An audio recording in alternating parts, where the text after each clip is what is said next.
અમારા બધાનો એક જ મકસદ છે, ડીન ડફાક ડમડમ. ડીન ડફાક ડમડમ. તો તમે સાચું સાંભળ્યું મિત્રો. ડીન ડફાક ડમડમ.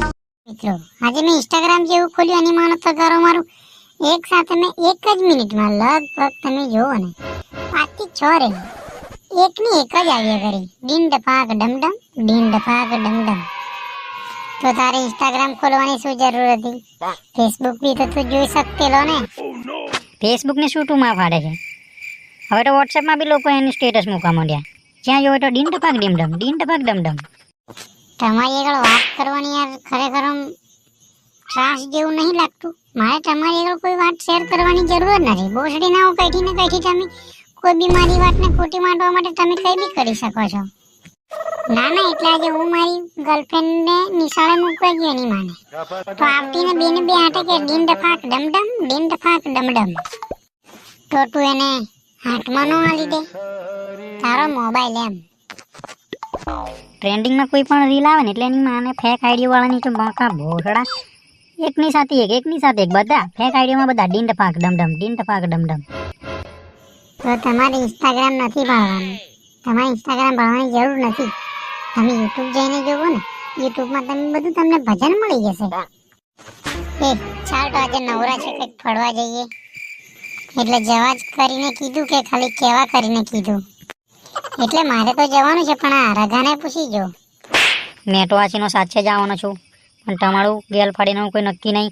કહીને પછી 3 મિનિટમાં તમે પ્લાન ફેરવી નાખો. ચાલો તો સાપુતારા જઈએ. સાપુતારામાં પેન્ટ ટોપ આખું ગુજરાત પડેલું છે. ત્યાંની કૂતરાને બી ઊંઘવાનો ટાઈમ નહીં મળતો, એટલું પબ્લિક છે. સાપુતારામાં શું જઈને કરવાના હતા? તો એ કૂતરા માદર ચોથ કહેવાય. એમને ખુલ્લામાં શૌચાલય કરવાની કોઈ જરૂર નથી. સરકારે ઘરે ઘરે શૌચાલય બનાવી દીધેલા છે.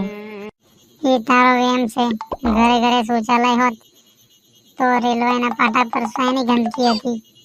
ના ના એટલે આ તો ખાલી કહેવાય ગયું.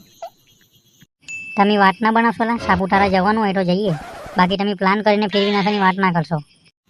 મારે તો યાર જવાનું હતું પણ મારા પપ્પાને પૂછવું પડશે. તું સ્વાગતના દિવસે બી તારા પપ્પાને પૂછીને સલાહ કે ને એવો છે કે પપ્પા હું સંભોગ કરું કે સાલા બિના કોન્ડમ કે નિકલ ગયા આદમી? ના ના તમે પેદા શું કરવા પડો છો? ખાવાનું હોય તો કે મારા પપ્પાને પૂછો, પીવાનું હોય તો કે મારા પપ્પાને પૂછો, ઊંઘવાનું હોય તો કે મારા પપ્પાને પૂછો. પપ્પાના ગળે ઘંટડી બાંધી દેતા હોય તો ઠોકિયા વારે ઘડીએ પૂછવાનું ના થાય ને. મારો પણ બાપ એવો જ છે. બાપ અમે ટણી ના કરાય, બાપ બાપ હોય. આ તો બેન તો કેન્સલ કરો સાપુતારા જવાનો પ્લાન. કેમ તમે મારા પર આટલું બધું પ્રેશર માનો છો? બોરડી ના હો. તું પેલું કાળી જોડે સેટિંગ કરવા કહેતેલો તો કર્યું કે નહીં, કે ખાલી કહેતેલો? એનાથી ના થાયલા. મેં પૂછ્યું તો મને કે મારે એવું કરવું નથી, પણ ઠોકિયાઓ સીધું સીધું કહેતા હોય કે અમારાથી નથી બનતું. આ તો પાછા નોમ મોટું કરવા માટે એમ કે મારે નથી કરવું. આ ગેલ પડીને અમને ખબર જ છે કે તું કરવા કરીને કહે છે કે ખાલી જાતી બનતું નથી. રોકાઓ ઢાંકણીમાં પાણી કાઢીને બુડી મરો. ના ના મારે તો કરવાનું જ છે, પણ આજે જવાનો હતો પણ મારું બાઇક પંચર પડી ગયું લા.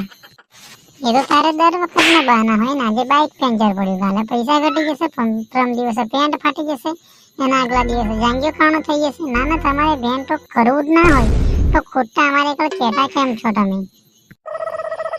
છોકરી એ નહીં, છોકરી આગો છે, કારણ કે આનથી ડોફોઈ ના બને. આ જિંદગીમાં શીખેલો પાપડ નથી ભાંગે. તે છોકરી શું ઘંટો પ્રપોઝ કરવાનો હતો?